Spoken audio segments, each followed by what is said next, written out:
êtes prêt, Tariq Ramadan, à accorder votre soutien à l'imam Chalgoumi, qui a été menacé de mort, passé à tabac à Tunis par un intégriste qui lui reprochait de vouloir dialoguer avec les organisations juives?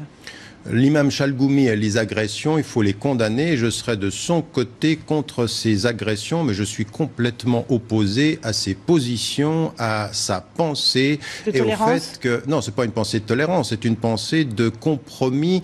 Et je vous dirais, si vous regardiez ça, contrairement à ce que l'on dit, si vous regardiez son parcours, d'un double discours. Lui, en l'occurrence, il a un double discours. C'est ce qu'on dit de vous aussi. Oui, non, mais justement, c'est pour ça que vous ne le trouverez pas chez moi, ce double discours. Mais sur son parcours à lui, vous verrez que ce qu'il dit aujourd'hui, ce qu'il présente comme islam n'est absolument pas... D'abord, il a absolument aucun soutien. C'est quelqu'un que l'on invite dans les médias, mais qui n'a pas du tout de soutien sur le plan de la base. Donc, maintenant, vous me posez une question. À ceux qui l'ont agressé, ceux qui l'ont agressé ont eu tort, et ça n'est pas acceptable. Quant à sa pensée, elle est discutable et il faut en contester le fondement. Toujours la sensation, Tariq Ramadan, que l'islam de France est mal représenté. Quelles sont les voix qui parlent au nom? Est-ce que, d'ailleurs, des voix doivent parler au nom des musulmans de France? Non, des voix parler au nom, comme ceci. Moi, mais on n'est pas des représentants, mais attendez. Oui. Vous, Tariq Ramadan, vous êtes une voix écoutée.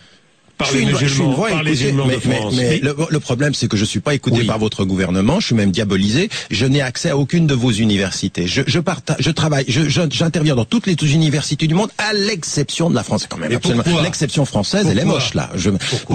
Pour ce dont on a parlé tout à l'heure, c'est-à-dire que je représente quelque chose qui est gênant. Maintenant, sur le plan du terrain, il faut aujourd'hui que le gouvernement, comme les mairies, comprennent qu'il y a des gens sur le terrain qui sont plus représentatifs que d'autres. Maintenant, si on choisit, je veux dire, cette façon coloniale de choisir des représentants, je veux dire, je vais pas citer de nom pour être poli, mais je veux dire, quand c'est risible ce qu'on nous présente comme les représentants de l'islam de France, quelqu'un qui ne peut même pas parler le français, qui n'est écouté par personne, mais qui est choisi par le gouvernement.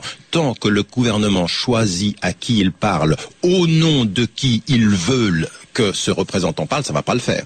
Vous savez, ça n'est pas à l'État français de faire la formation religieuse des imams. Mais l'État français peut permettre aujourd'hui l'institutionnalisation de ces formations. C'est-à-dire qu'il faut faire confiance à un certain nombre de cadres. Ils existent en France. Il faut arrêter de dire qu'il n'y a personne. Évidemment que si vous savez que chaque fois que vous amenez quelqu'un à la télévision, vous amenez Hassan Chalgoumi, qui représente personne, mais qui fait plaisir à tout le monde parce qu'il a un discours qui est compatible avec tout ce que vous avez envie d'entendre, continuez. Ça ne fait que creuser le fossé avec la base.